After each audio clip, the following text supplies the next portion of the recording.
നിന്നാണ് ഞങ്ങളൊരു 6 മണിയൊക്കെ ആകുമ്പോൾ 6-7 മണിയൊക്കെ ആയപ്പോൾ പുറപ്പെട്ടിട്ടുണ്ട്. അപ്പോൾ പുതിയ സ്കൂളിലേക്ക് +1 അഡ്മിഷന് പോവുകയാണ് കേട്ടോ. ഇന്ന് റിസൾട്ടൊന്നും അറിഞ്ഞിട്ടില്ല. അതിന് മുന്നേ തന്നെ റിസൾട്ട് 18-ാം തീയതി വരുള്ളൂ. ഇവർക്ക് 10-ാം തീയതി ക്ലാസ് ഓഫ്ലൈൻ തുടങ്ങിയപ്പോൾ വെട്ടിങ് പ്രമാണമൊക്കെ എടുത്ത് പോവുകയാണ്. അവിടെ നിന്ന് പഠിക്കുകയാണ്. ഹോസ്റ്റലിലാണ് പഠിക്കുന്നത്. MES ഇൻ്റർനാഷണൽ സ്കൂൾ പട്ടാമ്പിയാണ് കേട്ടോ. ഞങ്ങളുടെ വീട്ടിൽ നിന്ന് ഏകദേശം ഒരു 3/4 മണിക്കൂർ കാർ യാത്ര.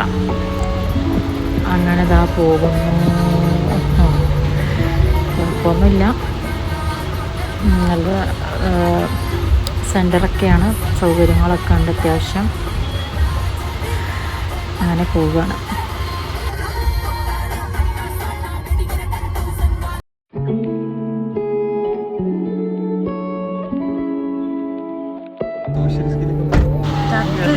അപ്പോൾ അത് അവിടെ എത്തിയിട്ടുണ്ട്. അപ്പോൾ ഇനി അഡ്മിഷൻ്റെ കാര്യങ്ങളൊക്കെ ആയിട്ട് എല്ലാം നമുക്ക് വീഡിയോ എടുക്കാൻ പറ്റില്ല. അപ്പോൾ റൂൾസ് ആൻഡ് റെഗുലേഷൻസ് ഒക്കെ വായിച്ച് അയ്യോ പെട്ടോ എന്ന് ആലോചിച്ചിരിക്കുന്ന വിജയതയാണ് നിങ്ങൾ കാണുന്നത്.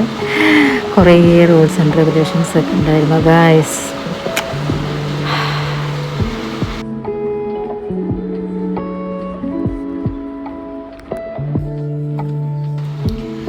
ഈ കാണുന്നതാണ്. അപ്പോൾ നമ്മൾ ഹോസ്റ്റലിലേക്ക് പോവുകയാണ്. അപ്പോൾ അവിടെ ഒരു മോണ്ടിസോറി സെക്ഷൻ ഉണ്ട്. അതിൻ്റെ അകത്ത് കൂടെയാണ് ഇവരുടെ ഹോസ്റ്റൽ.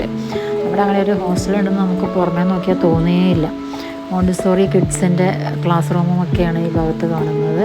അവിടെ നിന്ന് അതിൻ്റെ ഉള്ളിൽ കൂടെ ഒരു 3-4 കറക്കമൊക്കെ കറങ്ങി പോകുമ്പോൾ അപ്പോഴാണ് അവരുടെ ഹോസ്റ്റലുള്ളത് കേട്ടോ.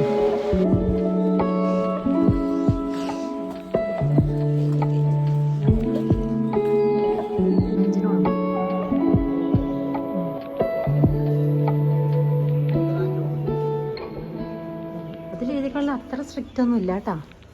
ഇവർ പറഞ്ഞേ ഇവർ വിളിക്കും സമയത്ത്.